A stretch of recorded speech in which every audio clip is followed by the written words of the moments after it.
నమస్తే అందరికీ.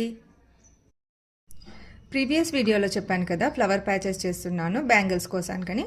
సో ఇవి ఇలా నేను నీట్గా కట్ చేసి పెట్టేసుకున్నాను. ఇక్కడ స్క్వేర్ బిగ్ సైజ్లో తీసుకున్నాను. ఇక్కడ నేను ఆల్రెడీ బ్యాంగిల్కి థ్రెడ్ చుట్టేసి పెట్టుకున్నాను. ఇది 4 కట్ బ్యాంగిల్ 2/6 సైజ్లో.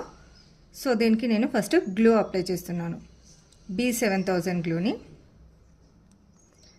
దాని తర్వాత ఇలా ఫ్లవర్ ప్యాచ్ తీసుకొని ఇలా స్టిక్ చేసుకోవాలి.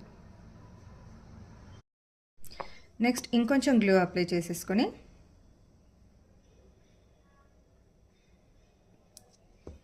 ఇప్పుడు ఈ స్క్వేర్ కుందాన్ని ఈ విధంగా స్టిక్ చేసుకోవాలి. Next flower patch.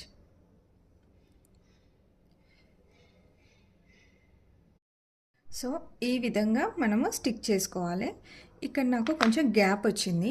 సో దీనికి నేను ఇక్కడ 4 mm స్క్వేర్ని స్టిక్ చేస్తున్నాను. దాకా డ్రై అయ్యేదాకా పెట్టాలి, అప్పుడు బాగా స్టిక్ అయిపోతాయి. సో ఊడకుండా ఉంటుందన్నట్టు.